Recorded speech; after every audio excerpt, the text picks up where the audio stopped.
Muchas gracias por venir. Vamos a ir comenzando para no atrasarnos, mientras que ahí van llegando los compañeritos. Pero yo creo que todos andan todavía en festivales, fiestas, cursos y de todo. Hoy vamos a terminar nuestra clase de sistema cardiocirculatorio respiratorio y vamos a entrar con sistema endocrino, que termina de completar pues ese eje que habíamos empezado a ver: digestivo, sistema nervioso, ¿verdad? Y sistema endocrino, que habíamos mencionado que estaban muy relacionados entre sí, ¿verdad? Y que uno afectaba al otro y se regulaban mutuamente. Centrémonos por un ratito en respiratorio, luego entramos a hablar un poco más de endocrino, pero recordar que respiratorio pues va a estar muy de la mano con sistema circulatorio, en cuanto a que uno tiene que tener una adecuada cantidad de oxígeno circulando para que ese oxígeno llegue a través del corazón y de los vasos a los órganos y los órganos funcionen, ¿verdad? Entonces estamos hablando de un sistema también indispensable para la vida. Nosotros vamos a tener pues varias zonas básicas dentro del sistema respiratorio para tomar en cuenta, como lo es la cavidad nasal y la boca, que por ambos lados puede entrar el aire, ¿verdad? Aunque la boca y la faringe son sitios compartidos para la comida y para los líquidos, o sea, para el sistema digestivo, pero por ahí pues tenemos también el paso de aire. Ya luego de la faringe vamos a tener la laringe, que sí es exclusiva para el paso de aire, y vamos a tener ahí, ya casi lo vemos en otra diapositiva, una compuerta que se cierra cada vez que nosotros tragamos, sea saliva, líquido, algún alimento sólido, para que el alimento no pueda meterse dentro de la laringe, sino que siga su camino a través del esófago. Después de la laringe vamos a encontrar la tráquea, que se va a dividir en bronquios, y luego pues ellos se dividen en ramitas más y más chiquititas que van a irse metiendo a todo lo ancho del pulmón, y al final pues esas ramitas terminan en unos saquitos que se llaman los alveolos. En realidad, contrario a lo que a veces uno se imagina, los pulmones no son huecos, o sea, no son como una bolsa, ¿verdad? Sino que tienen millones de pequeños saquitos, que sí, son bolsitas, pero muy chiquititas, en donde va a estar llegando ese aire que nosotros inhalamos. Sí.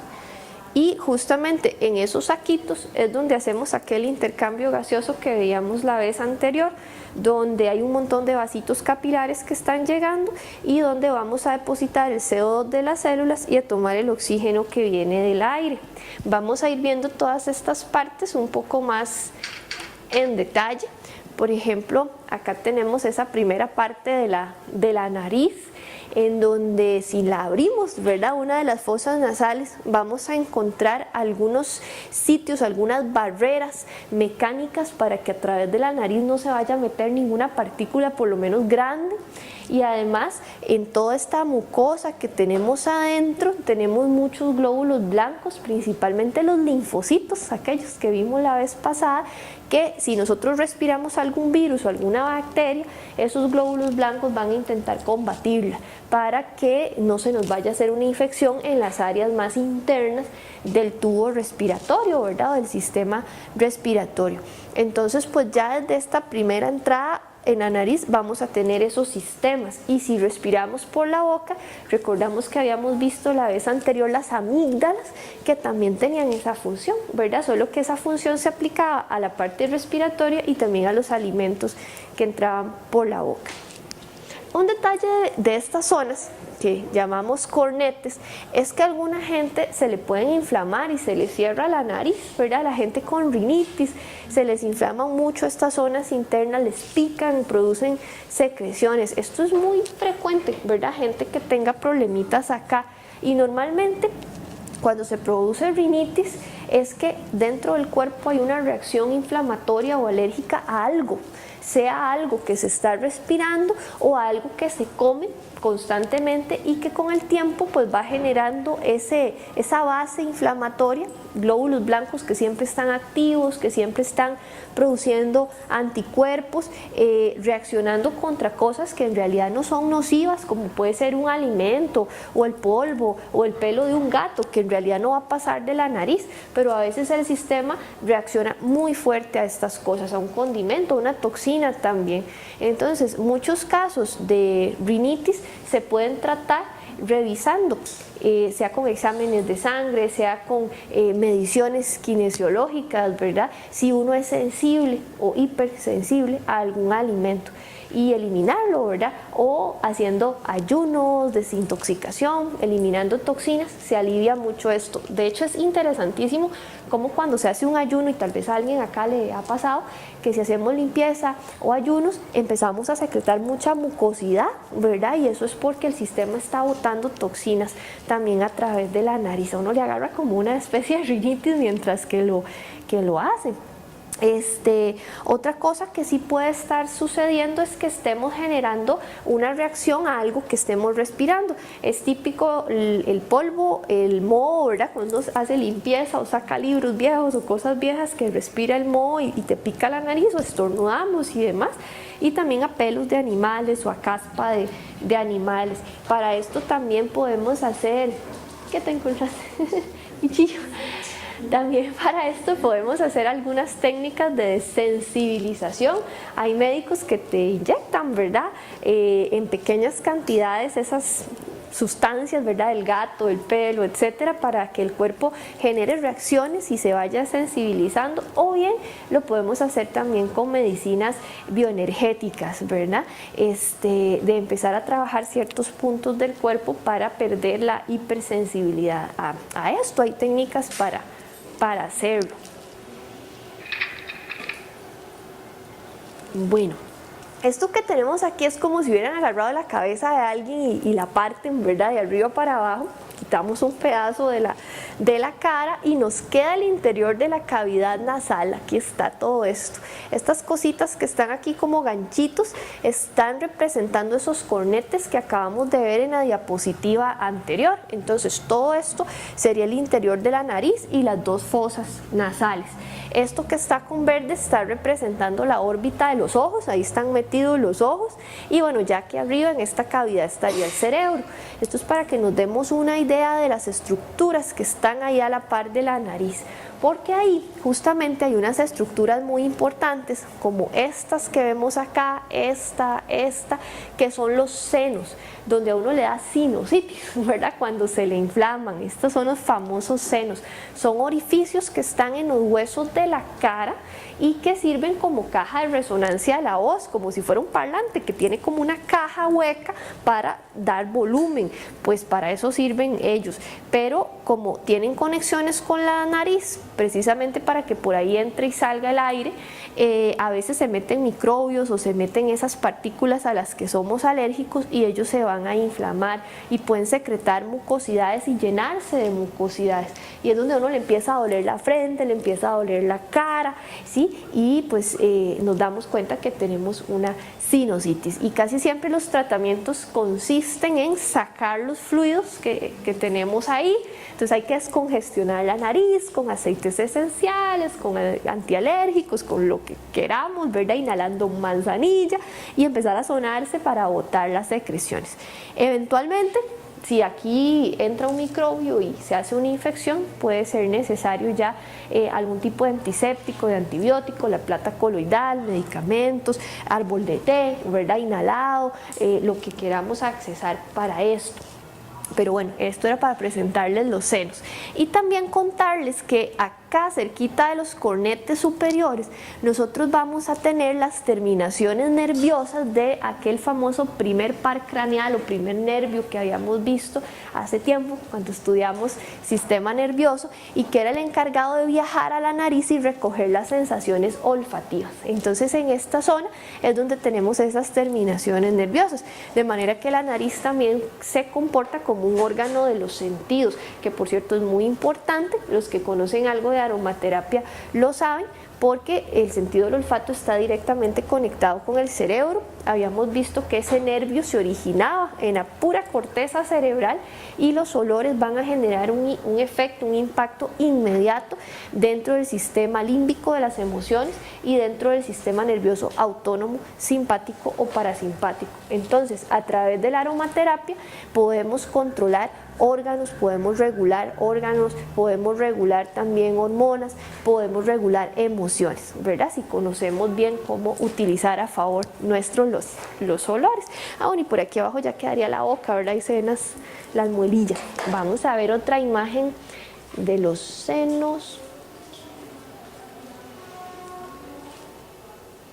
Ok, este es un dibujo. Ay, ay, ay, ay. No se me vaya, señor. Aquí está. ¿Qué pasó? Se quedó.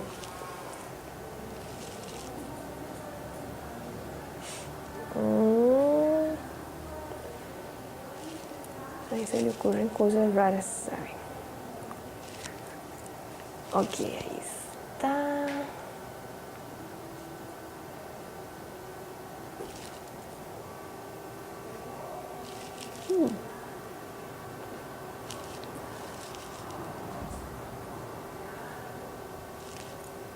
Lo que no le quieren salir son ahí están las flechillas. Ok, más o menos aquí podemos ver la ubicación de los senos. No sé si voy a apagar acá a ver si se ven mejor. Sí, ya, un poquito mejor. Esta es la ubicación de los senos principales. Los que acabamos de ver en el dibujo son estos que están en la maxila, a la par de las muelas de arriba. Tenemos unos chiquititos que también los vimos ahí, que son los etmoidales. Se llaman así porque están en una parte del cráneo, en un hueso del cráneo que se llama el etmoides. Y por aquí tenemos otros que son muy grandes, que están en la zona de la frente, dentro del hueso frontal. Se llaman así, igual que el hueso, senos frontales. Estos maxilares y los frontales son los que más duelen cuando uno tiene sinusitis. A la gente le duele muchísimo la cabeza en estas zonas, y si les tocamos aquí alrededor de las cejas molesta muchísimo también, y es porque en estas cavidades que son más grandes se acumula mucho líquido, pus o lo que sea que tengamos ahí. Lo mismo en los senos maxilares, que sí les cabe como mucha cantidad, ¿verdad? En este dibujito tenemos a este mismo señor visto de medio lado para que veamos aproximadamente en qué nivel se encuentran cada uno. Los frontales están adelante, los maxilares intermedios, y hay uno que queda muy atrás en el cráneo que se llama el seno esfenoidal. Ese es el que queda más metido, digamos, dentro de la cavidad nasal, y ya está en este hueso que se llama así, el esfenoides, que él constituye o forma la base del cráneo. Es el hueso donde el cráneo está sentado, por decirlo así, en la columna. Así que es un seno bastante profundo. ¿Qué es lo peligroso de tener sinusitis? Que estos huesos, principalmente los frontales y ese el esfenoidal, tienen senos muy grandes y están muy cerca del cerebro, ¿verdad? Está separado por una laminita de hueso. Entonces una sinusitis crónica, una sinusitis que sea aguda, o sea que acaba de ocurrir pero muy fuerte, podría perforar la lámina que la separa del cerebro y que la infección se pase al cerebro, o bien que se filtren toxinas, ¿verdad? Y tener problemas cerebrales, cambios en el estado de ánimo, en la percepción, en las hormonas y otras cosas debido a las toxinas que se estén generando ahí. Pero la sinusitis no se cura, solo se trata, ¿verdad? No, sí se cura, claro, porque vea que los senos son iguales que la nariz, están hechos de una mucosa, tienen conexión con el medio ambiente, entonces sí se puede curar, igual que una infección de garganta o una infección en la nariz. El problema es que hay gente a la que no se le cura, en eso sí tenés razón, o sea que se puede curar, se puede, pero hay gente que no se le cura porque se le cierran mucho los huequitos, ¿verdad? Que conectan con la nariz, gente que está muy congestionada, gente que es muy alérgica, gente que de base tiene una inflamación muy fuerte en su cuerpo, entonces les dan medicamentos, les damos aromaterapia, se les hace de todo y se les abre un ratito, botan aquellas cosas verdes y demás, y después se vuelve a cerrar y se vuelve a acumular el líquido, y constantemente están en eso.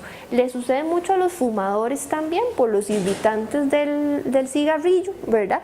Que se estén adhiriendo en estas zonas porque el humo se bota por la nariz y todo esto. Entonces, alguna gente genera reacciones inflamatorias por el mismo humo y las partículas del cigarrillo, y de hecho los fumadores son más propensos a esa clase de sinusitis que no se logra curar. pero en alguien normal, donde trabajemos la inflamación de fondo, si hay inflamación por alimentos, si hay alergias, y hagamos un buen trabajo, casi todo el mundo se cura. Desde la medicina alopática, pues no, está el antibiótico y el descongestionante y listo, ¿verdad? Solo hay eso. Pero nosotros sabemos que a veces la inflamación del cuerpo no se quita, o se quita solo mientras estamos usando los medicamentos y después vuelve porque hay algo que nos está inflamando, porque estamos llenos de toxinas, porque tenemos una sensibilidad alimentaria, una alergia al gluten, lo que sea. Entonces, sabiendo eso, podemos trabajar ahí y hacer que la persona no quede ahí con sinusitis, o trabajar con gente que ya nos busca por eso, porque tiene sinusitis crónica. Bueno, decíamos que nosotros compartíamos la faringe y la boca para el paso de alimentos y de aire. Eso tiene que separarse aquí, en la zona de la laringe, donde teníamos aquella compuerta que mencionamos, que ya casi la vamos a ver. Esa es la zona común. Para que nos demos una idea, si uno le sacara la faringe a alguien, ¿verdad? Veríamos que la faringe, que uno se puede ver una parte de la faringe con un foquito ahí en el fondo de la boca, detrás de las amígdalas, es como ver un cilindro cerrado con músculos. Aquí está la boca, por aquí uno traga, ¿verdad? Los alimentos siguen por aquí por el esófago y el aire sigue aquí por la laringe y por la tráquea. Pero todo este tubo está completamente cerrado, no es que la comida o el aire se le puedan salir a uno y meterse en las vértebras de la columna o en otras partes que están aquí atrás. Imagínense que este es el cuello, ¿verdad?, de una persona, y aquí atrás lo que tenemos es la columna y los músculos de la misma, ¿verdad?, de la columna. Entonces, pues toda esta parte para deglución, para respiración, está totalmente separada, físicamente separada acá, con estos músculos de la columna y el resto de la espalda, ¿verdad?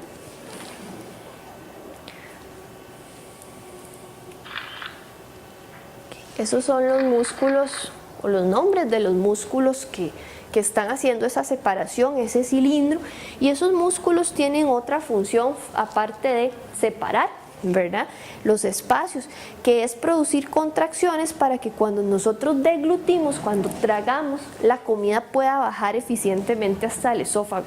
Entonces no importa si uno está patas arriba, ¿verdad?, si uno se toma un trago de algo o deglute algo, pues siempre la comida se va para el esófago, ¿verdad? Entonces son músculos que donde nosotros hacemos el gesto de tragar, ellos empiezan a contraerse y mandan la comida para acá. Este se contrae y la comida avanza, este se contrae y ya la comida se mete acá. Entonces van haciendo esa función, de ahí su importancia también. La gente que tiene problemas con el movimiento de sus músculos, porque tiene un nervio de los pares craneales en mal estado, porque tiene inflamaciones, porque tiene lesiones en la columna, va a tener problemas con la deglución, ¿verdad? Que ellos, aunque traguen, la comida no baja. Eso es algo que de repente se puedan topar por ahí en alguna persona. Bueno, si uno le metiera a la persona un espejito y una luz y viéramos hacia abajo, que para eso hay aparatitos especiales ahora, uno podría ver esa entrada a la laringe, donde ya se separa el esófago para un lado y laringe para el otro. Y una de las cosas que llaman la atención cuando uno se asoma y ve eso, es que hay como una pequeña compuerta que se mueve. Estas cositas blancas que se ven acá son las cuerdas vocales y se comportan así, como una compuerta que se abre y se cierra cuando nosotros hablamos. Y las cuerdas vocales justamente se abren y se cierran para modular el volumen de la voz. Entre más cerradas estén, más fuerte es la voz; entre más abierta, va a ser más débil, como hablando en susurros, ¿verdad? Y también ahorita vamos a ver que alrededor de las cuerdas vocales, que son esas cositas blancas, tenemos una serie de cartílagos y de músculos muy chiquititos que se van a estar moviendo. Y según la tensión que esos músculos ejercen, porque no solo vamos a tener la función de movimiento, de abrir y cerrar, sino la tensión dentro de este semicírculo que está acá, tensión de un lado a otro. Según esa tensión vamos a tener la producción de los sonidos vocales, ¿verdad? Dependiendo de qué tanto se tense, igual que si fuera una cuerda de una guitarra, etcétera, pues va a sonar diferente, y de ahí salen esos sonidos de las vocales. Esta es una fotografía justamente de esa parte, y aquí lo estamos viendo como se vería de verdad si uno se asoma con una cámara, y lo que vemos pues es como un cilindro, ¿verdad?, que es la entrada de la laringe. Vemos las cuerdas vocales, que son estas cosas blancas, el agujero entre ellas cuando están abiertas, porque si se cierran desaparecería, ¿verdad? Pero cuando están abiertas o semiabiertas vemos este espacio al que le llamamos la glotis, así se llama el espacio. La glotis no es una cosa, es simplemente un espacio. Y bueno, aquí encima esta cosita que vemos como más amarillenta se llama epiglotis. Esta sí es una cosa, ¿verdad? La epiglotis es un cartílago, el que decíamos ahora, que se comporta como una puerta. Este cartílago, cuando nosotros tragamos, se cierra para acá y evita que se vayan para acá líquidos, sólidos, etcétera.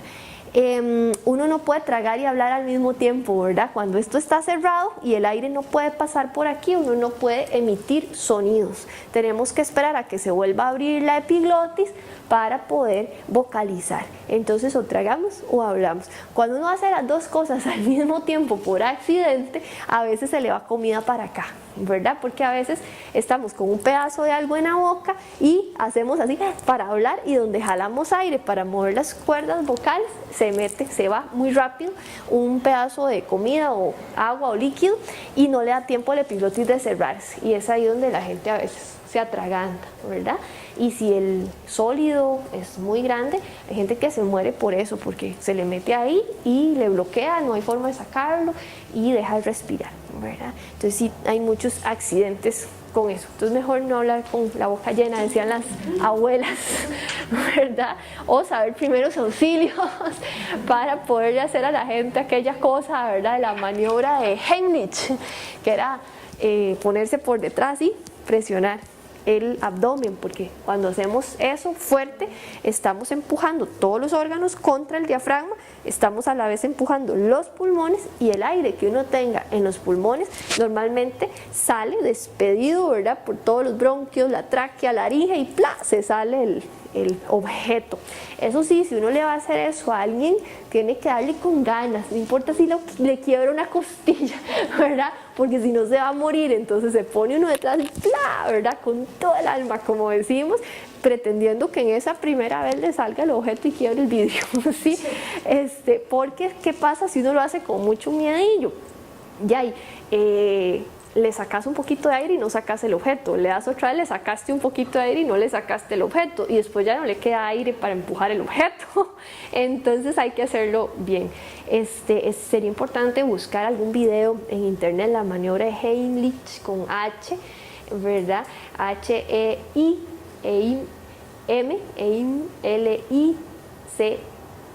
¿verdad? Heimlich, para ver, ¿verdad?, bien dónde se ponen los dedos, cómo es, porque realmente eso a veces salva vidas.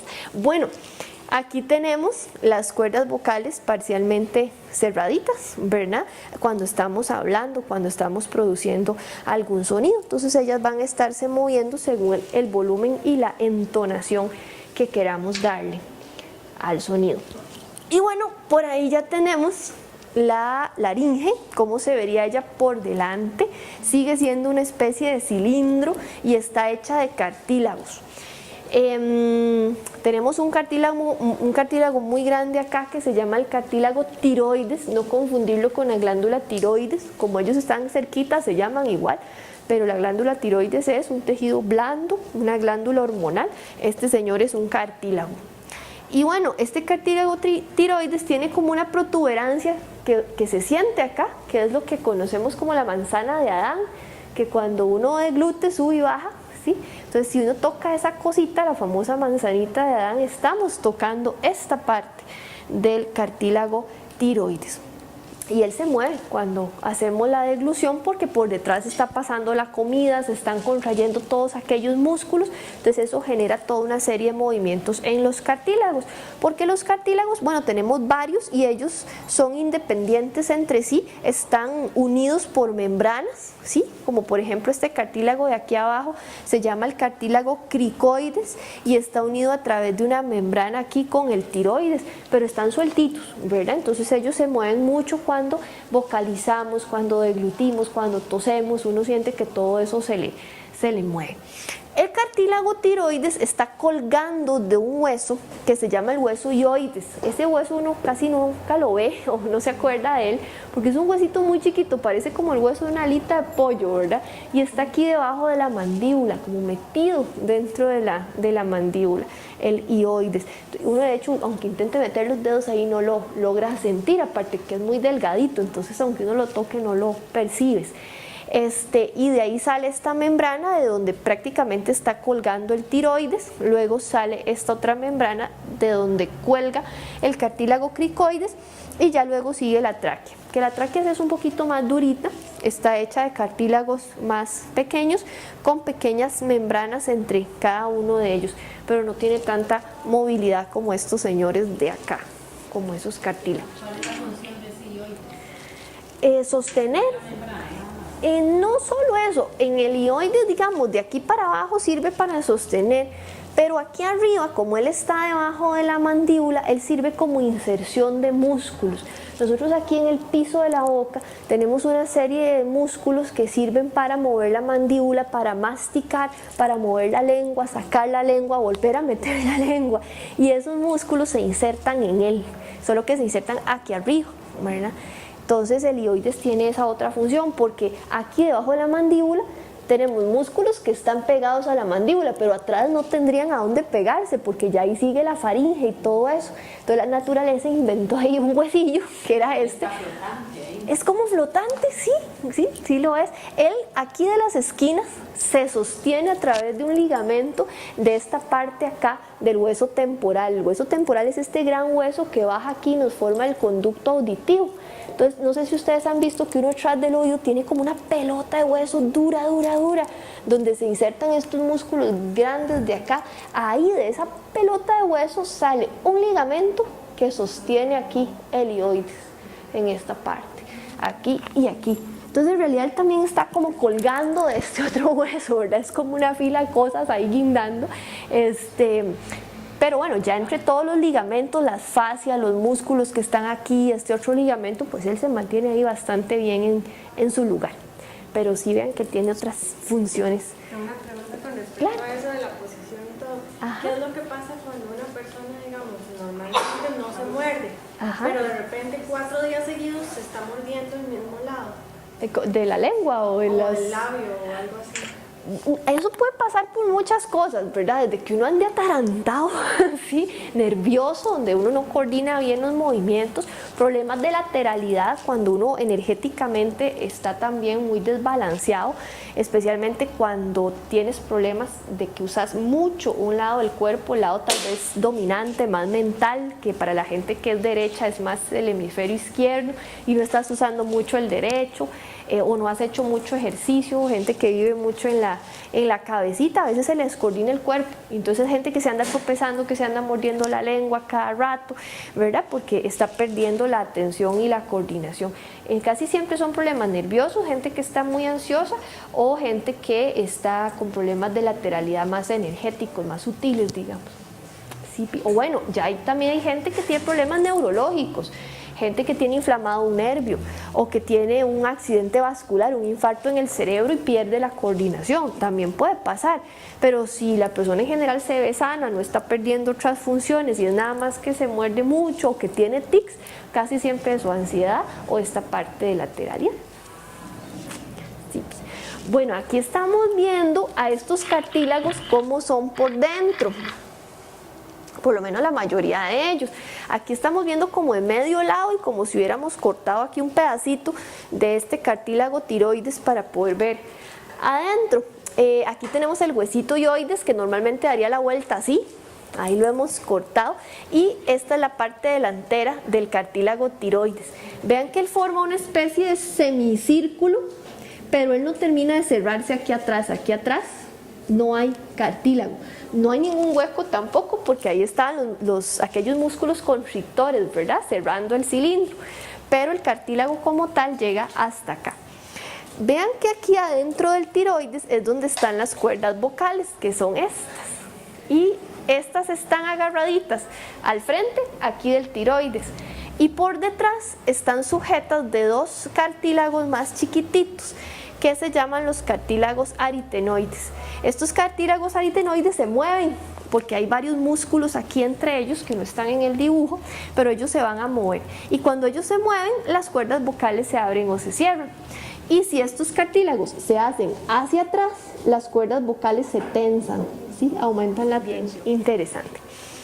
Bueno, por acá abajo queda el cartílago cricoides, que por delante se ve muy chiquitillo, pero si nos vamos dando la vuelta hacia atrás, él se hace bastante grande y él sí se cierra, él sí termina el cilindro de cartílagos. Y a partir de ahí, pues ya tenemos los cartílagos de la tráquea, que nos forman un cilindro más chiquitito, pero no tan móvil como este de aquí arriba.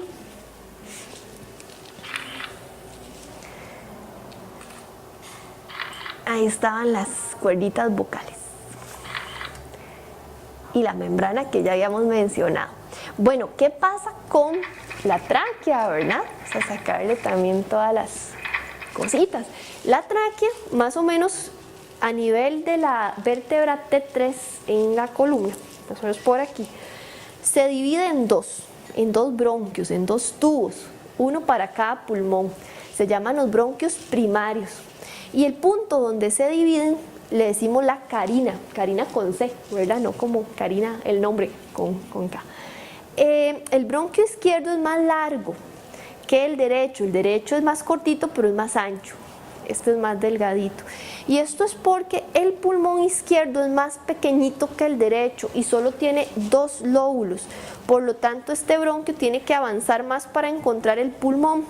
Y se va a dividir como en dos grupos de ramas, en dos grupos de bronquios pequeños, bronquios secundarios.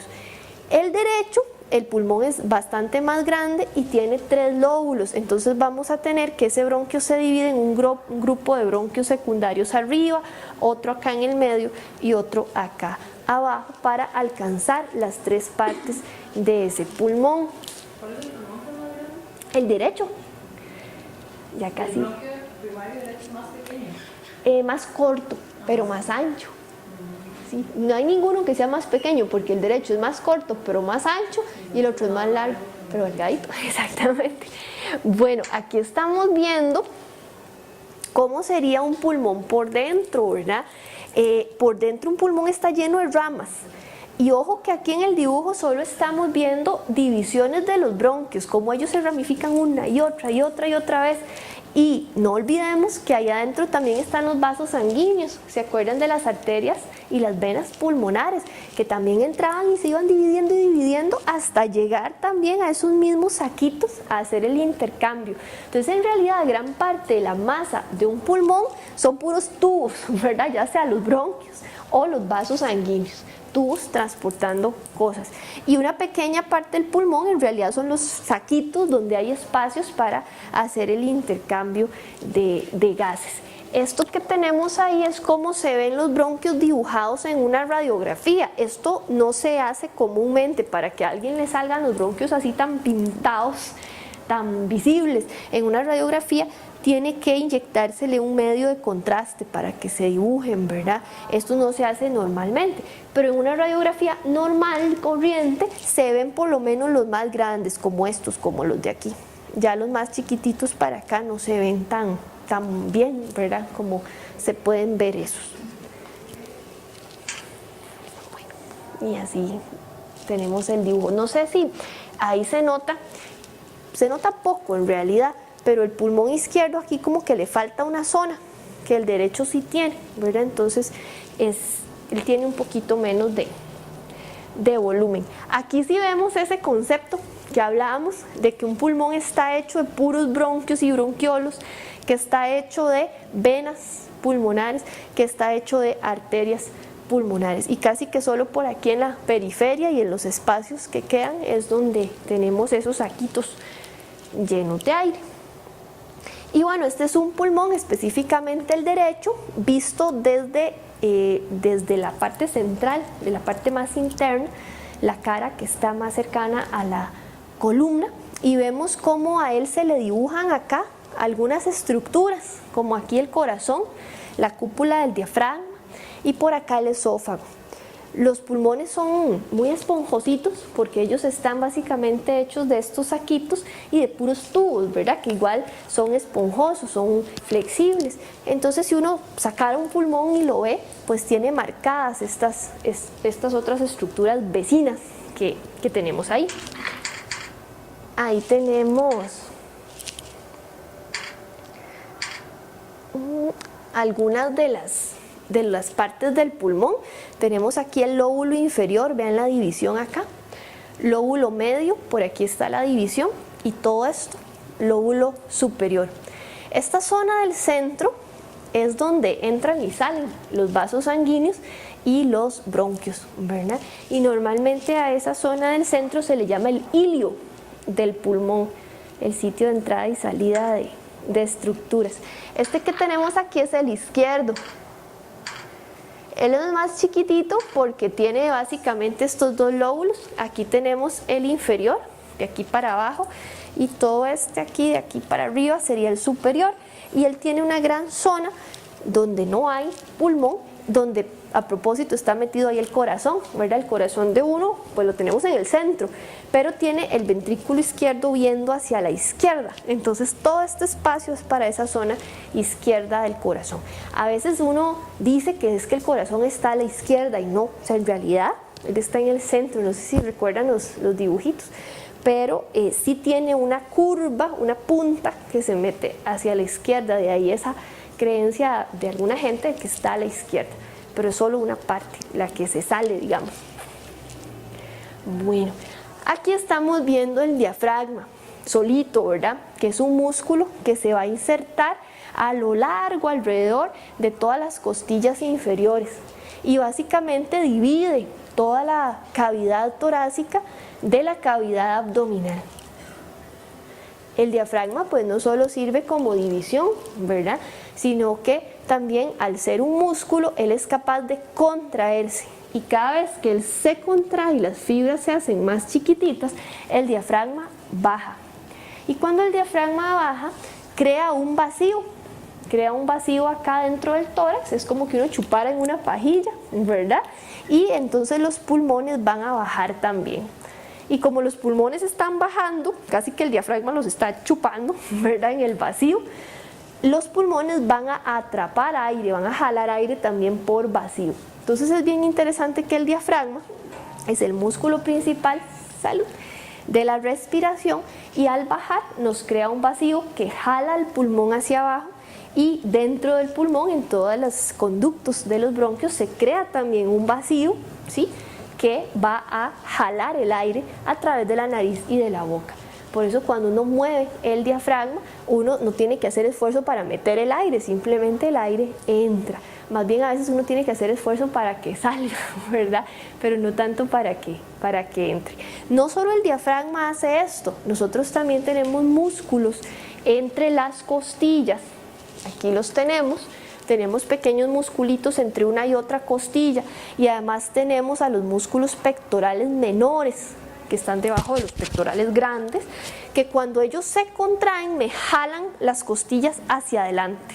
Entonces, nosotros cuando respiramos movemos el diafragma hacia abajo y también hacemos las costillas para adelante, y eso aumenta el espacio hacia adelante y hacia atrás, y estamos produciendo también vacío. Al hacer eso, vacío hacia adelante, vacío hacia atrás, expandemos el pulmón y el pulmón jala más aire. Hay personas que utilizan más estos músculos y hay personas que utilizan más el diafragma.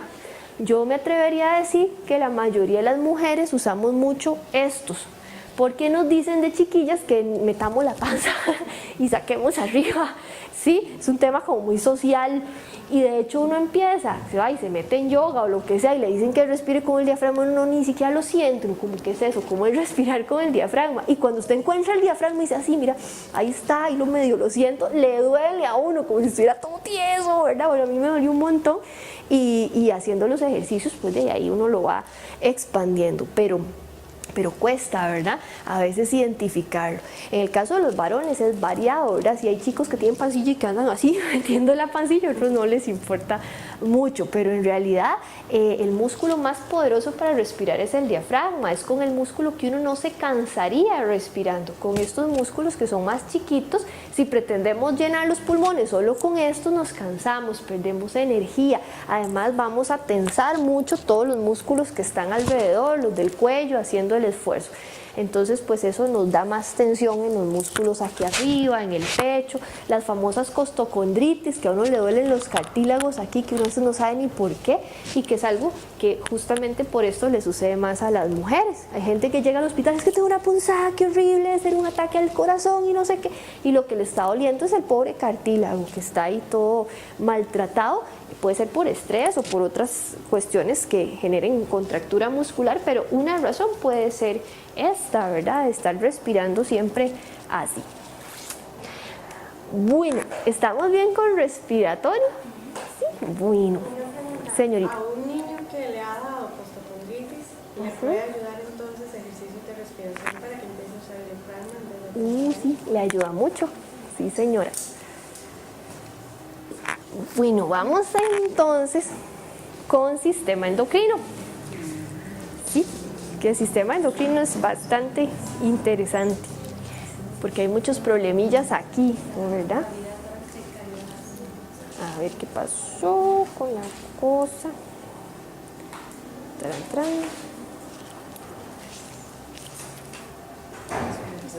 Sí se ve, sí, ¿verdad? Más o menos. Bueno. Cuando hablamos del sistema endocrino, nos estamos refiriendo a todo un conjunto de glándulas distribuidas por el cuerpo, ahorita las vamos a ir mencionando, que generan sustancias, que como familia de sustancias les decimos hormonas, pero que son muy distintas. Las hormonas de la tiroides molecularmente o químicamente son súper diferentes a las hormonas de los ovarios o son súper diferentes a las hormonas de las suprarrenales. Pero para referirnos a este sistema donde hay órganos que secretan sustancias hacia la sangre y que esas sustancias van a ir a afectar todo el sistema, pues nos referimos así, sistema endocrino. Normalmente esas hormonas van a ser producidas por células que están metidas dentro de glándulas y pues estas células responden generalmente a órdenes del sistema nervioso. Es el sistema nervioso el que controla las hormonas. De ahí que teníamos aquel eje, ¿verdad?, de control entre sistema nervioso y hormonas. Bien. Ahora, las hormonas se pueden clasificar de muchas formas. Si uno agarra y se lee un libro sobre hormonas, hay autores que clasifican las hormonas según la clase química que sean, si son proteínas o son grasas o son péptidos o son etcétera, ¿verdad? También las podemos clasificar según el tipo de célula que las produce o las podemos clasificar según el lugar donde actúan. Entonces hay muchas formas y si uno incluso googlea y se mete en internet, de repente le sale otra cosa, ¿verdad? Tal vez esta es una clasificación más práctica para entender cómo se mueven ellas. Y es que nosotros tenemos hormonas que son autocrinas. ¿Cómo es esa cuestión? Bueno, que ellas actúan autocrinas. Así se le llama a la hormona que actúa en el mismo tejido donde se generó. Entonces, un ejemplo de una hormona autocrina es la que se produce en el tubo digestivo cuando comemos, que se llama gastrina. Y entre más comemos, más gastrina producimos y más se mueve el tubo digestivo. El trabajo de ella es generar movimiento. Entonces, al comer liberamos gastrina y la gastrina genera movimiento. Y es una hormona generada en la mucosa del tubo digestivo que afecta al mismo tubo, ¿verdad? Entonces está haciendo efecto en el mismo lugar. Tenemos las hormonas paracrinas, que son las que hacen efecto en los órganos aledaños, en órganos que están cerquita, ¿sí? Y tenemos las telecrinas, que son hormonas que hacen efecto en órganos que están muy distantes. Por ejemplo, la glándula hipófisis es una glándula que ahorita vamos a ver que produce muchas hormonas y esas hormonas viajan por la sangre y hacen efecto en otras glándulas hormonales del cuerpo, ¿verdad? Por ejemplo, se secretan ahí hormonas para activar a los ovarios a producir estrógeno. Ese es un ejemplo de una hormona que trabaja a distancia. Bueno, ¿cuáles son las glándulas hormonales? La principal es la hipófisis. Cuando vimos sistema nervioso habíamos mencionado a la hipófisis por ahí de pasada. Habíamos dicho que este día la íbamos a ver porque ella es una glándula que tiene dos funciones. Tiene una parte de ella, que en realidad no es glándula, está llena de neuronas y que se encarga de controlar los movimientos respiratorios, que se encarga de controlar el latido cardíaco, que se encarga de controlar al tubo digestivo, a las glándulas salivales, a las glándulas internas del tubo digestivo. Pero tiene otra parte, la mitad de ella, que es pura glándula. Tiene un montón de glandulitas secretorias y ahí se producen distintas hormonas. Entonces es bien interesante porque el mismo sitio en el cerebro que controla funciones automáticas del cuerpo, como pueden ser la digestión, las glándulas salivales, el latido cardíaco, la respiración automática que tenemos normalmente todo el tiempo, esa misma parte se encarga de las hormonas. Ese es como el cerebro de las funciones automáticas. Y una de las cosas interesantes es que los olores y también los sabores, ese es otro órgano de los sentidos importante, hace efecto directamente ahí. De ahí pues la importancia y la fuerza de esta terapia de la aromaterapia, ¿verdad? Que con solo oler algo vamos a desencadenar efectos. El mejor ejemplo de eso es oler comida, si uno anda con hambre, ¿verdad? Y si la comida le gusta, porque uno huele comida y empieza a secretar saliva, y si olió mucho se le empiezan a mover los intestinos y el estómago y todo. Ese es un ejemplo de cómo un olor te activa esta parte del cerebro y empezás a generar órdenes para que las vísceras se muevan, para que las glándulas salivales se muevan. Activa directamente la hipófisis. Activa directamente la hipófisis. Ahí vamos.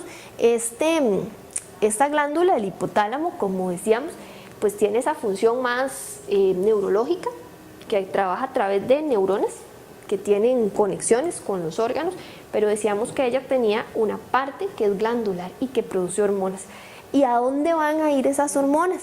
Como nos anuncia la compañera, esas hormonas van a esta otra glandulita chiquitita que está como colgando de la hipófisis. Es una estructura diferente, pero están unidas.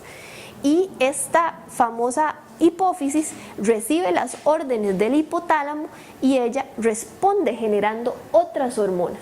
Entonces, hipotálamo genera hormonas para la hipófisis y la hipófisis genera hormonas para otras glándulas que están distribuidas en el cuerpo. Entonces es bien interesante porque ese cerebro hormonal de aquí tiene que activar a este otro subcerebro hormonal para que éste trabaje en el resto de las glándulas. Es bien interesante. Bueno, otras glándulas importantes que vamos a ver, la tiroides y las paratiroides, que son unas glándulas muy chiquititas que están pegadas a la tiroides, pero tienen funciones distintas a ellas. Vamos a ver las glándulas suprarrenales, vamos a ver al páncreas como órgano endocrino, porque él también tenía esa función de producir enzimas que habíamos visto, pero allá adentro también hay células que producen hormonas que no salen hacia el tubo digestivo, sino que se liberan hacia la sangre. Y también tenemos ovarios o testículos, dependiendo del género, como glándulas también productoras de hormonas. Aquí arriba tenemos también la glándula pineal, así que no se nos olvidara que es también una glándula hormonal que sabemos que tiene relación con el sueño y energéticamente pues le damos mucha importancia para otras cuestiones más espirituales, ¿verdad?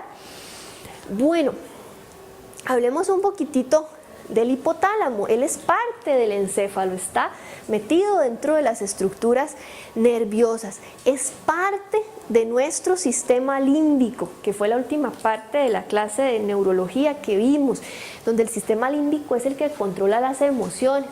Y en el sistema límbico participan una serie de zonas del sistema nervioso y una de esas zonas es el hipotálamo. Porque cuando nosotros tenemos una emoción, vamos a cambiar las hormonas de nuestro cuerpo. Entonces, una forma en que lo habíamos visto muy sencilla era que cuando nos enojábamos o teníamos miedo, secretábamos adrenalina. Y la adrenalina es una hormona, ¿verdad?, que sale por la sangre y al hacer contacto con ciertos órganos como el corazón, los pulmones, vamos a tener aceleración del trabajo de esos órganos. Cuando hacemos contacto con los músculos tenemos tensión muscular, por poner algunos ejemplos de lo que hace la adrenalina. Cuando más bien estábamos contentos, el sistema límbico, hipotálamo, va a producir otras hormonas, ¿verdad? Como la dopamina, etcétera. Entonces nos sentimos eufóricos o nos sentimos tranquilos, ¿verdad? Entonces, bueno, el hipotálamo se encuentra en un sitio del cerebro que se llama el diencéfalo, que tal vez alguien se acuerde, que por ahí lo vimos en aquellas clases. Está cerca del tálamo, ¿sí? Que era otra estructura que decíamos que por ahí pasaba toda la información sensitiva del cuerpo por el tálamo. Esto es como para ubicar a dónde es que él está. Y bueno, él está totalmente relacionado con sistema límbico de las emociones, sistema nervioso autónomo, porque él es el que preside al sistema nervioso autónomo, él es el que manda sobre el movimiento de las vísceras, activando la digestión, activando la salivación, tiene que ver con el latido cardíaco, con la respiración también. Y tiene que ver con la glándula hipófisis o pituitaria. En algunos libros, la glándula hipófisis, que es la que estaba debajo de él, aparece con el nombre pituitaria. Ahora se usa más hipófisis, pero por si lo ven así, ¿verdad? Y bueno, él recibe sangre de una arteria que la vimos el viernes, que se llamaba la cerebral media. Esta arteria era una rama de la arteria carótida, ¿verdad? Que iba ahí para adentro.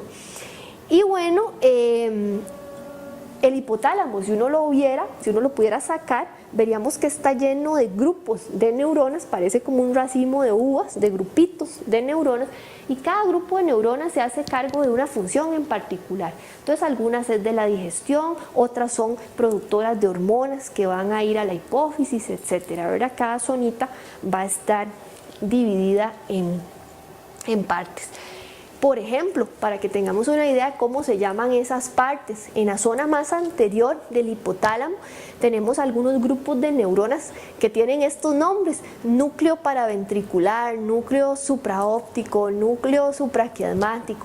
Por supuesto, esto no hay que aprenderse, nada más para tener una idea. Tenemos una región que está como en el medio, que se llama la región tuberal. Ahí tenemos, por ejemplo, el núcleo arqueado, el núcleo ventromedial, y en la parte de atrás unos grupos de neuronas que se llaman los cuerpos mamilares. Los cuerpos mamilares, ¿se acuerdan que uno los ve? Cuando veíamos el tallo por detrás, se veían como 4 pelotitas, así muy redonditas. Esos eran los cuerpos mamilares, que por ahí los habíamos visto. Y bueno, en general, ¿qué hace el hipotálamo? Decíamos que ahí tenemos funciones hormonales y funciones del sistema nervioso autónomo. Entonces, por ejemplo, algunos de esos núcleos nos van a ayudar a controlar el hambre. Algunos núcleos nos producen hambre y otros nos quitan el hambre. Algunos de esos núcleos sirven para controlar la sed, ¿verdad? Entonces, algunos de ellos nos producen sed cuando nos estamos deshidratando, y cuando ya nos hidratamos hay otro núcleo que se activa para quitarnos la sensación de la sed. Casi siempre tenemos un núcleo que activa una sensación o una función y otro para desactivar esa función. Vamos a tener ahí también núcleos que tienen que ver con el estado emocional, núcleos que controlan la temperatura del cuerpo, ¿sí? Por ejemplo, que cuando hace mucho frío mandan señales a los vasos sanguíneos para contraerse y ahorrar energía, ahorrar temperatura, y nos producen que los pelitos del cuerpo se levanten para generar un microambiente de calor sobre la piel, o que cuando hace mucho calor, por el contrario, dilatamos los vasos sanguíneos y nos ponemos rojos para eliminar calor, producimos sudoración. Todo eso lo hace el hipotálamo para regular la temperatura. Y también el hipotálamo regula las horas de sueño. Él es el que percibe cuando ya los neurotransmisores, las sustancias en el cuerpo se han regenerado y es hora de despertar. Como el hipotálamo está ligado al sistema límbico o es parte del sistema límbico, sistema emocional, si nosotros tenemos una emoción muy fuerte, bonita o fea, si estamos eufóricos o si estamos muy enojados o con miedo, no vamos a dormir bien, ¿verdad? Porque el hipotálamo va a priorizar las funciones de esas emociones, ¿verdad? Y no va a priorizar dormir. De ahí que muchos de los trastornos del sueño tienen que ver con estados de ánimo muy animados, muy felices. Cuando está muy feliz no duerme bien, o cuando está muy enojado, con miedo, tampoco duerme bien. Entonces, algunas de las funciones neurológicas del sistema nervioso autónomo que tiene el hipotálamo son esas, ¿verdad? Regulación directamente a través de neuronas de todas estas cosas que acabamos de mencionar. Aquí tenemos el sitio donde está el hipotálamo, por si acaso alguien no se acuerda. En algún momento vimos una imagen parecida a esta y decíamos que esto que está aquí es el tálamo, ¿sí? Y esta parte que más o menos parece un triángulo por acá es el hipotálamo. Esta cosita que está aquí son los cuerpos mamilares que se veían por detrás, ¿verdad? Del tallo, por si alguien se acuerda ahí. Y esta cosa que está como guindando acá es la glándula hipófisis. Vean que ella está ligada al hipotálamo y recibe órdenes del hipotálamo para que ella responda produciendo hormonas que viajen hacia otras glándulas en el cuerpo para activarlas o desactivarlas.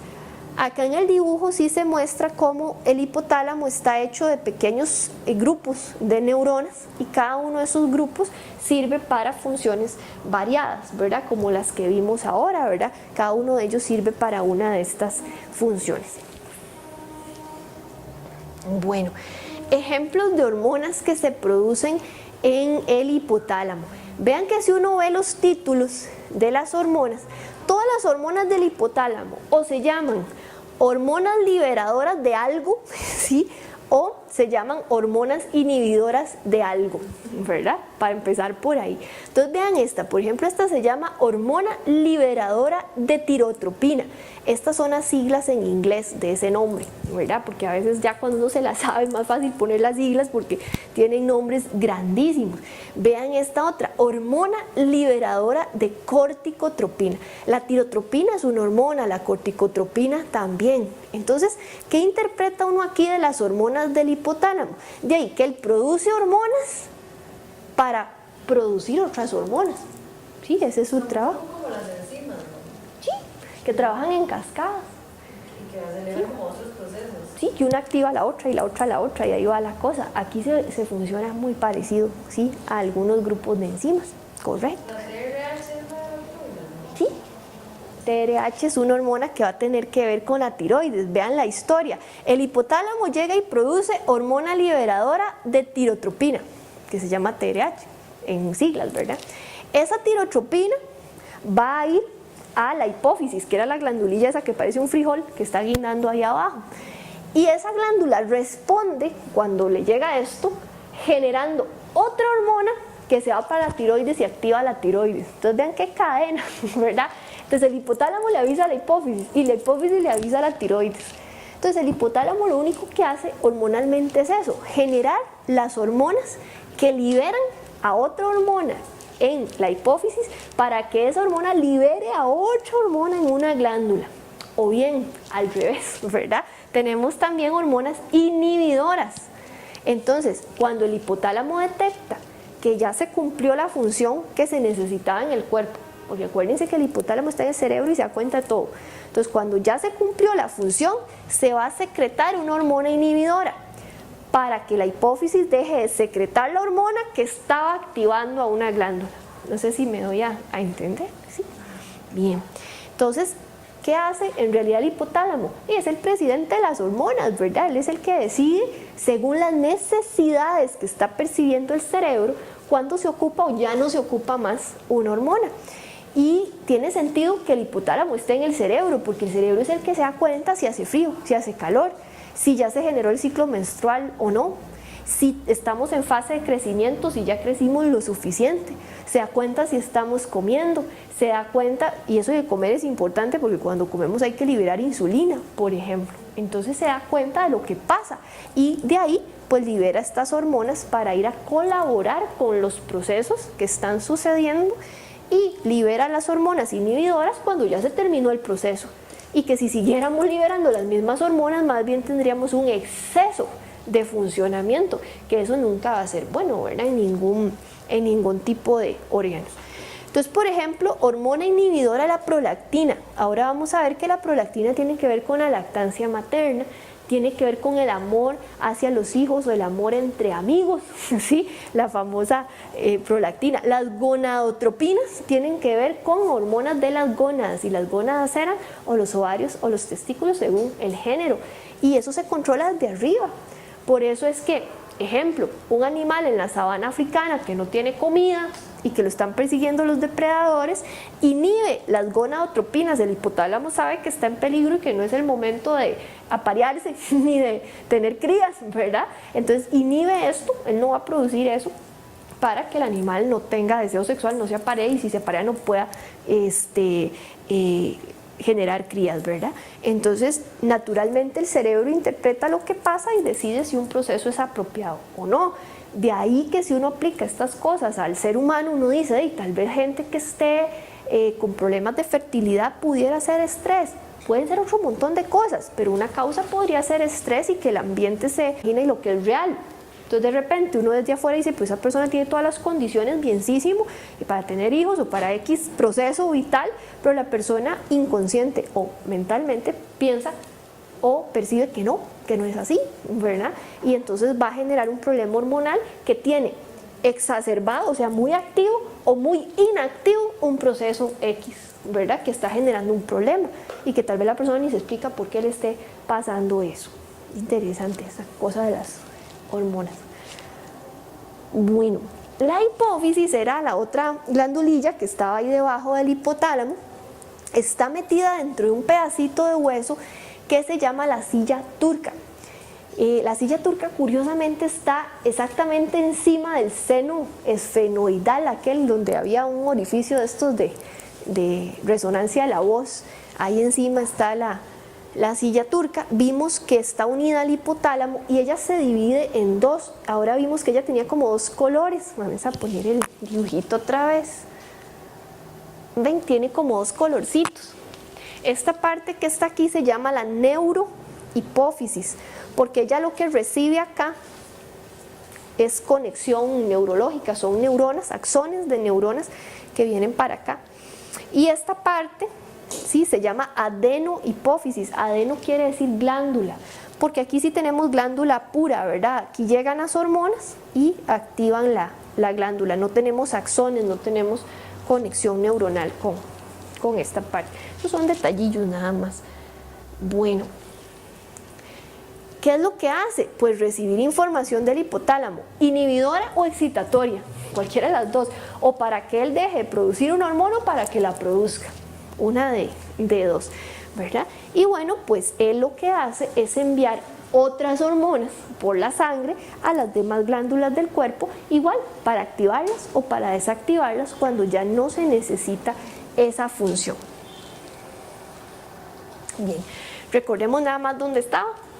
Aquí está el hipotálamo, esta que está aquí es la hipófisis. Esta cosita que es como redondita es una laminilla de hueso que se llama la silla turca. Y vean este orificio que está acá. Este es el seno esfenoidal. Y vean que está ahí encima de la nariz, ¿verdad? ¿Sí? Entonces imagínense una infección aquí que pueda perforar esta laminilla, ¿verdad? O por acá o por aquí y llegar al cerebro o a la silla turca. A veces pasan esas cosas. De hecho, a la gente que se le hacen tumores aquí en la hipófisis, que es relativamente frecuente, y los médicos sospechan de esto porque la persona empieza a tener una glándula o varias glándulas endocrinas que empiezan a funcionar un montón, ¿verdad? Tener problemas endocrinos múltiples por todo lado, entonces se sospecha que pudiera haber un tumor aquí. Y cuando se operan esos tumores, se operan por la nariz, a la gente le meten como una cosa filosa, fea, por la nariz y le extirpan pues el pedacito donde esté el tumor o toda la glándula, lo que sea, por la pura nariz. Se ve un poco desagradable, pero lo bueno es que no hay que abrirle la cabeza a nadie para trabajar. ¿Cómo se regulan esas? A pura pastilla, ¿verdad? A la gente le dan pastillas para tiroides, pastillas para los ovarios, pastillas para el páncreas, pastillas para todo, ¿verdad? Para regular. Pura regulación artificial, sí. Bueno, entonces aquí tenemos como un dibujo pretendiendo explicar cómo funciona. Estos son los núcleos del hipotálamo, ¿verdad? Que parecen como un racimillo de núcleos. El hipotálamo produce hormonas para poner a trabajar a la hipófisis. La hipófisis produce hormonas para poner a trabajar a las otras glándulas. Por ejemplo, aquí tenemos un ejemplo nada más, la corteza suprarrenal. La corteza suprarrenal es una parte de la glándula suprarrenal que puede producir un montón de hormonas como estas que están mencionadas aquí, angiotensina, aldosterona, andrógenos, que son los precursores de la testosterona, y cortisol también. Y una vez que producimos la hormona o las hormonas que se necesitaban, como las hormonas van a estar circulando en la sangre, la hipófisis capta que ya se produjeron, el hipotálamo capta que ya se produjeron y empieza a producir hormonas inhibidoras para acá y hormonas inhibidoras para acá y bloqueamos la producción. Las hormonas casi siempre se producen en ciclos, en pulsos. Ahorita vamos a ver un ejemplo con el ciclo hormonal femenino, que como es un ciclo con varias hormonas, a veces da problemillas que son muy comunes. En los varones solo hay una hormona que es la testosterona y no hace mucho ciclo que digamos, en las mujeres sí. Entonces por eso en las mujeres existe una serie de fenómenos relacionados a esto que son como muy visibles, muy perceptibles por esa fluctuación. Entonces ahorita lo vemos, pero justamente ese sería un ejemplo de cómo se autorregulan las hormonas y cómo ellas funcionan en ciclos. O sea, yo estimulo, produzco un montón de esta hormona, cuando ya se produjo, vamos a bloquearla. Esta hormona dura un ratito ahí en el cuerpo, unas duran más, otras menos, estamos hablando desde minutos hasta semanas, ¿verdad?, que dura la hormona circulando y trabajando, y cuando ya esa hormona se descompone o es excretada, termina su ciclo. Y como les digo, hay hormonas que al liberarse duran 30 segundos actuando, otras media hora, otras un día, otras 2 semanas, ¿verdad? Así que uno tiene distintos ciclos hormonales en el cuerpo, pero todos funcionan así, ¿verdad? Este se da cuenta que hace falta el ciclo ya, que es hora, ¿verdad? Estimula la hipófisis a la glándula libera la hormona y ya ella queda ahí trabajando, y cuando se libera ya bloqueamos y bloqueamos para que no se produzca más. Ya dependiendo del tipo de hormona, ella dura más o menos en el cuerpo. Uno de los problemas hormonales que se tienen frecuentemente es el desbalance en los ciclos, que desde aquí o desde aquí se está fallando en los tiempos en donde debería producirse esta hormona. Entonces no se produce en 2 meses y la menstruación viene cada 2 meses en vez de cada 28 días. Es un pequeño desbalance que tal vez no produce mayores problemas, pero es un desbalance al fin. O resulta que el ciclo de las hormonas femeninas se produce cada 10 días y la mujer casi que pasa menstruando eternamente, ¿verdad? También sucede, ¿sí? Entonces esos son ejemplos de que cuando los ciclos no están a tiempo, y eso es porque algo sucede normalmente aquí o aquí.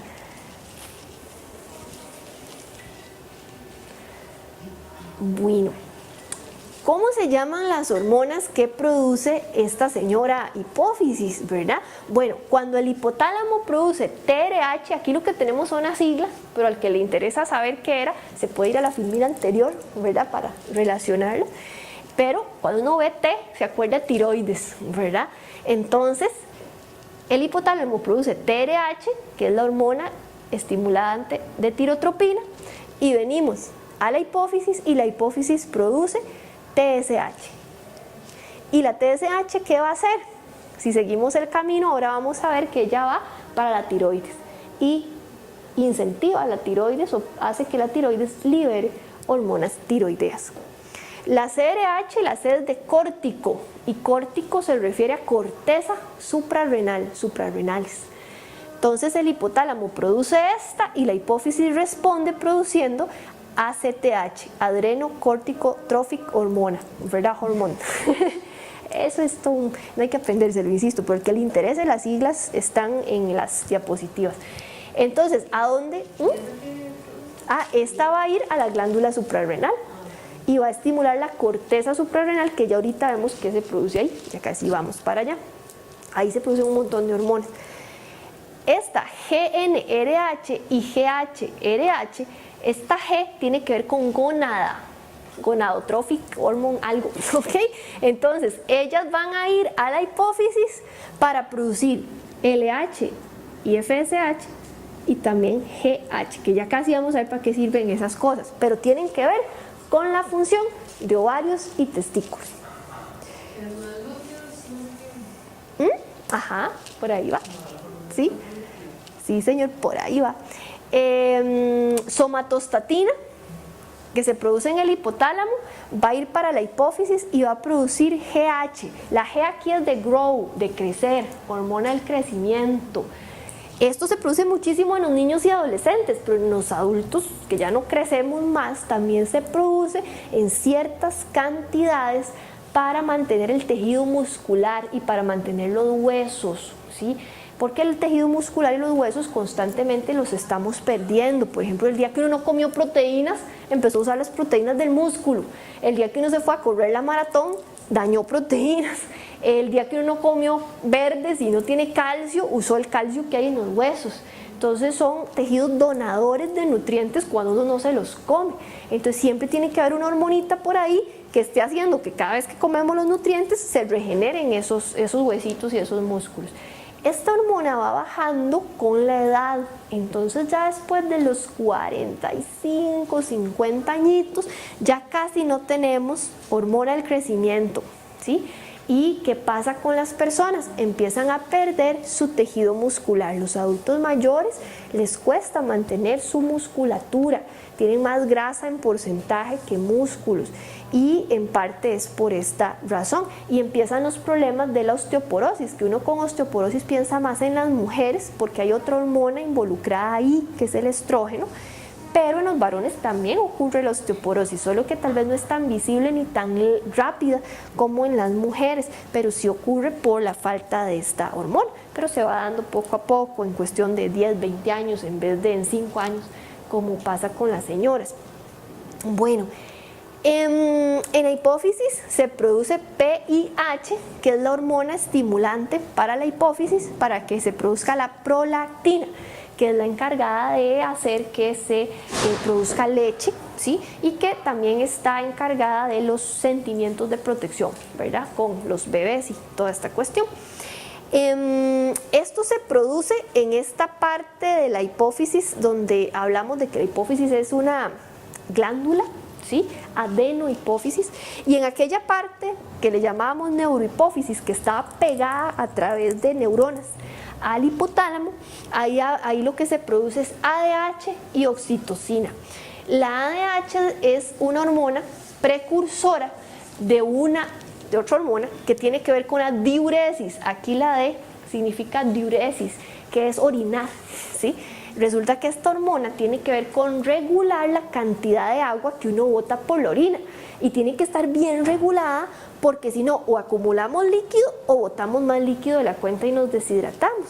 Cuando hay problemas en esta hormona hay gente que retiene líquidos y se le hinchan las piernas o se le llena de líquido el pulmón y todas estas cosas, o se le sube la presión, porque a mayor líquido dentro de las arterias, mayor presión. También, ¿verdad? La vez pasada decíamos que la presión podía subir cuando las arterias se contraen más de la cuenta, pero también si yo le meto más líquido a la arteria, también me sube la presión. Es como que yo abra más la llave del tubo donde tengo la manguera, ¿verdad? Y me va a aumentar la presión.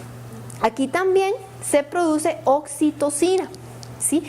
Y la oxitocina es la encargada del trabajo de parto, de contraer el útero cuando se da el trabajo de parto, y también la oxitocina está en relación con los sentimientos de empatía y de protección.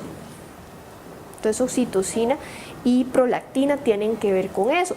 ¿Los varones producen oxitocina? Sí, producen lo mismo que las mujeres, todos hasta aquí.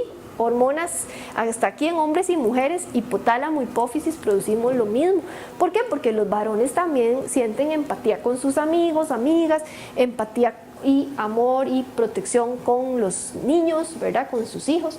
Ellos también producen esto, lo único es que no producen tanta cantidad como para llegar a producir leche, a menos que se esté bajo ciertas condiciones. Yo no sé si ustedes habrán oído historias o habrán escuchado alguna vez que los varones también tienen tejido mamario, glándulas, y que esas glándulas bajo un estímulo se pueden madurar y empezar a producir leche también.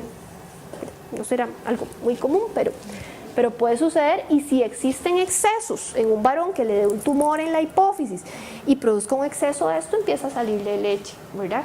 Que obviamente a un varón que le pasa eso sale en carrera para donde el médico, y lo primero que uno piensa es algo raro tiene la hipófisis que se puso a producir excesos de oxitocina en esta persona. Eso no es normal, ¿verdad? Y pues casi siempre es... Cuando es mujer, igual puede producir una sangre. Exacto.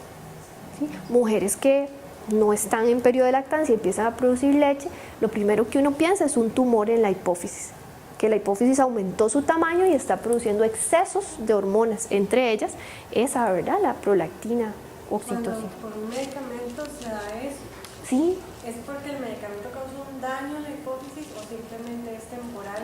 es temporal, se estimula. Hay varias medicinas que causan eso como efectos secundarios, que por cierto se usan en las señoras cuando ellas dicen que tienen poca leche. Entonces les damos eso para que produzcan más.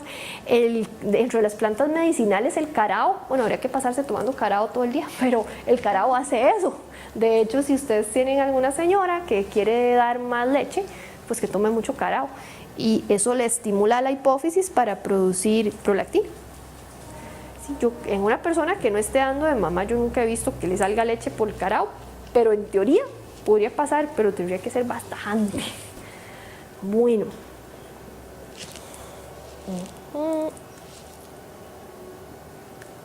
Oh no, otra vez pegó. Vamos a ver.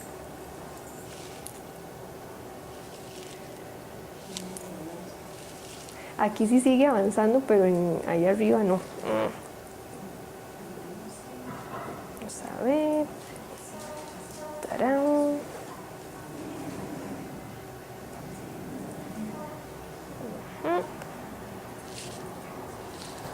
Ok. Ahora sí, en esta diapositiva viene para qué sirven esa listita de hormonas que teníamos a su lado derecho, ¿verdad? De la hipófisis anterior. Entonces, la del crecimiento sirve para que prácticamente todas las células del cuerpo crezcan en volumen y también se reproduzcan, principalmente cuando estamos en la etapa de infancia o etapa de adolescencia. Y ya luego, pues, el poquito que se libera básicamente alcanza para huesos y para músculos. La hormona adrenocorticotrópica es la que estimulaba la suprarrenal, ¿verdad? Específicamente la córtico se refiere a la corteza suprarrenal. Ya ahorita vamos a ver qué es lo que sucede ahí cuando llega esa hormona. La tirotropina estimula la tiroides. Tiroides, casi siempre el nombrecillo tiene algún elemento que nos dice con qué tiene que ver, porque son nombres bien feillos, bien complicados.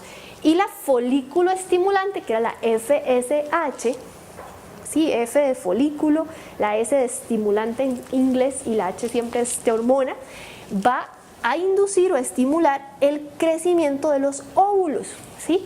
Y cuando llega a su pico máximo se genera la ovulación. Entonces ella es la responsable de la ovulación y esa es la hormona que se bloquea cuando se usan pastillas anticonceptivas que tienen progestágenos, ¿verdad? Porque estamos creando un estado artificial de FSH donde el hipotálamo y la hipófisis dicen, ah no, ya hay FSH, entonces no voy a producir, los estamos engañando, ¿verdad? Entonces no se produce la FSH natural y no se ovula, ¿verdad? Entonces ese es uno de los mecanismos de los anticonceptivos, los que tienen progestágeno. Los que tienen también estrógeno, además de eso, que ahorita lo vemos, producen que el endometrio sea muy delgadito y que el moco que está tapando el canal cervical sea muy denso. Entonces los espermatozoides no pueden pasar por ahí, no pueden flotar porque todo está como muy seco. De hecho, los estrógenos se usan en las mujeres que menstruan demasiado para que la menstruación sea más corta, menos abundante, etc. Igual son estrógenos similares pero no iguales a los que se producen en el cuerpo, entonces lo que hacen es engañar un poco a todo este eje, a todo este sistema para generar pues ese efecto de no ovulación o de un ambiente inhóspito para los espermatozoides. Okay. En la hipófisis anterior teníamos estas dos nada más, la luteinizante, que también juega un papel en la producción de la ovulación y también en que los ovarios generen hormonas femeninas, progesterona y estrógeno, y en el caso de los varones que puedan producir testosterona en los testículos. O sea, que los varones tienen hormona luteinizante, pero como ellos no tienen ovarios, pues no van a producir nada que tenga que ver con ovulación. Ahí esa hormona nada más va a ir a los testículos para que los testículos produzcan testosterona. Y bueno, la prolactina, en el caso de las adolescentes, promueve que el tejido mamario se desarrolle y crezca. Los hombres adolescentes no producen prolactina, entonces se quedan las mamas de un tamaño pequeño, y en las mujeres sí van a crecer, y se vuelve a activar cuando se necesita la secreción de leche, ¿verdad? Ya en las etapas finales del embarazo y durante la lactancia, que hay estímulo del pezón. Si un varón se pusiera a un bebé a estimularle el pezón, empezaría a generar prolactina, y como los días, no es que la primera vez, ¿verdad? Y le empezaría a crecer el tejido mamario, y al par de meses secretaría leche. Sucede, ¿verdad? Han habido casos así como de libro, ¿verdad? De situaciones X donde algo así ha pasado, por X razón. O sea, se cuenta una historia de un señor que recogió un bebé en no sé dónde y estaban escondiéndose de los nazis o no, una cosa así media trágica, y que entonces el chiquito buscaba mamar, ¿verdad? Entonces el señor lo dejaba pues como para engañar al chiquito, engañarle el hambre, qué sé yo qué pensaba, y de ahí pues terminó produciendo leche, ¿verdad? Esas son una de esas anécdotas que suceden, ¿verdad? Y que están ahí escritas en todos los libros de estas cosas. Bueno, por favor no te pegues. Alice, igualmente, sí. Una mujer que no haya tenido un embarazo, ¿verdad? Igual puede...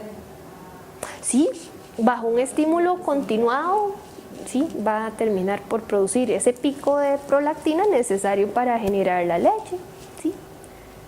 Se ven casos también anecdóticos por razones parecidas a las que acabamos de contar. Bueno, en la hipófisis de atrás se produce aquella que tenía que ver con la diuresis, ¿verdad? Que la hormona antidiurética es la que hace que los riñones retengan agua, o sea, ahorramos agua cuando se libera esta hormona. ¿Cuándo se libera? Cuando estamos deshidratados, principalmente, ¿verdad? Entonces, el hipotálamo se da cuenta que no estamos con suficiente líquido y le manda una señal hormonal a la hipófisis, y la hipófisis le manda una señal hormonal al riñón para que no botemos líquido. Entonces, la orina, ¿qué pasa? Sale muy poquita y muy concentrada, porque seguimos botando todas las cositas que la orina saca, pero en poco volumen de líquido, ¿verdad?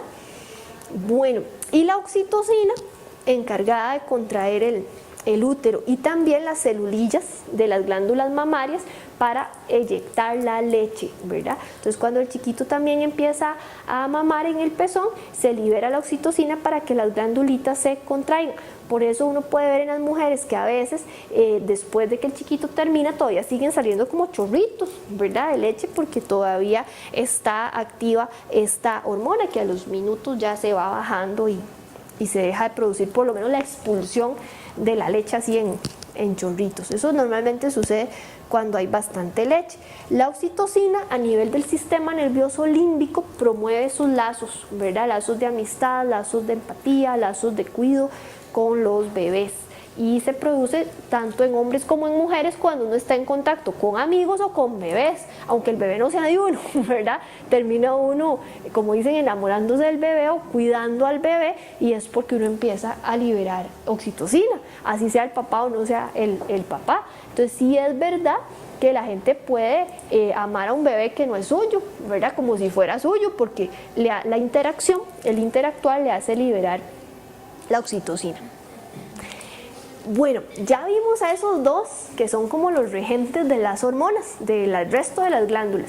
Entonces ahorita lo que vamos a hacer es ir paseando por las otras glándulas, y ahora sí vamos a ver qué es lo que ellas hacen cuando se activan gracias a estos dos señores que acabamos de mencionar. Empecemos con la que queda arriba en la cabecita, que es la glándula pineal. Ella está en el tallo encefálico, los que se acuerdan del tallo, en la parte de atrás, ¿verdad? Y ella recibe sangre por la arteria cerebral posterior, que por ahí la mencionamos el viernes, y es encargada de regular los ciclos del sueño. Cuando estamos muy cansados porque hemos hecho mucha actividad mental o física. O bien, cuando baja la intensidad de la luz del sitio donde estamos, se empieza a liberar la hormona de la glándula pineal que se llama melatonina. Entonces empezamos a sentir sueñito. Por eso en ambientes como estos, donde hay poquita luz, la gente empieza a cabecear, ¿verdad? Hay que luchar un poquito para mantenernos despiertos. Y Juanpa siempre me dice, y a mí se me olvida, perdón, alguien si puede me recuerda, que después de cuando los vea cabeceando, que los ponga a aplaudir y a brincar y la cosa, a mí siempre se me da, yo me inspiro aquí, pero el que ve a alguien cabeceando lo acusa y brincamos y aplaudimos un ratito. Sí, pero la melatonina hace eso. A la melatonina la venden en suplemento, en tabletitas, ¿sí? Es melatonina artificial, pero es la misma molécula, ¿de acuerdo? Pero no es que le sacaron la melatonina a alguien y la metieron en la cápsula, no, ¿verdad? Es sintetizada en un laboratorio. Y uno se la toma, igual estamos como engañando al cerebro, diciéndole que seguro la glándula pineal empezó a producir melatonina, entonces nos empieza a entrar el sueñito. Y la gente que no está suficientemente cansada y no profundiza bien el sueño, etcétera, puede dormir mejor. O la gente que está en estados de ánimo un poco alterados también le ayuda a dormir un poco más profundo, por lo menos. No es un sedante, así que si usted está muy alterado igual no se va a dormir porque las otras hormonas le van a ganar a la melatonina, pero en estados moderados, leves de algún problema para dormir suele ayudar bastante. Ya si con melatonina no se duerme, pues habrá que darle alguna planta medicinal, ¿verdad? Tilo, valeriana o alguna de estas cosas, manzanilla por lo menos. Pero eso es lo que hace la pineal. Ay, presentación. ¿Cuánto tiempo tarda un té así como la manzanilla o el tilo para causar el efecto? Como media hora ya deberías estar sintiendo algo mientras pasa por el tubo digestivo. Si usted no está muy lleno, o sea, si no acaba de cenarse así una pizza entera, o sea, hay que calcular el tiempo en que me lo trago. Llega al estómago, sale del estómago y pasa al intestino delgado, que es por ahí por donde se va a absorber. Entonces, póngale que un estómago levemente lleno puede durar media hora. Si uno está muy lleno o tiene la digestión muy lenta, puede durar hasta 2 horas. Por eso hay gente que se toma una planta o una pastilla o lo que sea y de inmediato ahí, ¿verdad?, cae. O un trago de vino, lo que sea, ya le llegó, como decimos. Y hay gente que es como a las 2 horas por allá y dice, ay, no, ya me está haciendo efecto. Entonces, varía mucho por la velocidad, ¿verdad?, de absorción. Bueno, vean a la pineal donde queda. No sé si se acuerdan del tallo encefálico, el cerebelo por aquí estaba el tálamo, el hipotálamo que lo acabamos de ver y la hipófisis. La pineal es esta cosita aquí atrás, ¿sí? Esa es para que la ubiquemos anatómicamente y es la que energéticamente relacionamos con el tercer ojo, con los sueños, con la capacidad de soñar, de acomodar el inconsciente durante los sueños, de acomodar la información. Bien, ahora sí, vámonos para abajo y veamos para qué sirven y dónde están las glándulas suprarrenales. Ellas se llaman así porque están en la parte de arriba del riñón, entonces por eso supra, arriba, renales, riñón. Y no tienen nada que ver, por lo menos directamente no, con la función de un riñón, es nada más que están ahí, ¿verdad? Pues son como un bultito amarillo, ahorita vamos a ver la foto que se encuentran en esta zona. Tienen una forma más o menos triangular y tienen 2 partes, una médula adentro y una corteza por fuera. Ya mencionamos ahora las hormonas que estimulan la corteza, las que siempre se llaman cortico algo, ¿verdad? Es porque estimulan esa zona. Bueno, reciben sangre por las arterias suprarrenales, que son ramas de las arterias renales que vimos la vez pasada, y tienen una vena también que elimina pues ya la sangre venosa también hacia las venas renales, que por ahí las estamos viendo. Ahora sí, ¿dónde están? Esto es una parte de los riñones, ¿verdad? Que está como muy agrandado, pero esto es una parte del riñón. No hemos visto todavía sistema urinario, luego lo veremos, pero los riñones están en la parte de atrás del abdomen, casi pegando aquí con la pared posterior. Y ahí encima tenemos unas cositas, unos como triángulos amarillos que dan la impresión como de grasa, ¿verdad? Se confunden mucho con grasa, que son las glándulas suprarrenales. Vean todas estas cosas amarillas que parecen como fideos, como espagueti. Todo esto es un dibujo muy bonito para ver eso.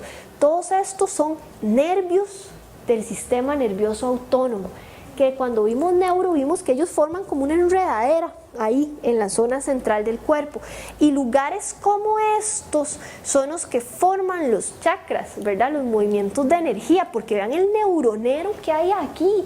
Son miles de millones de neuronas.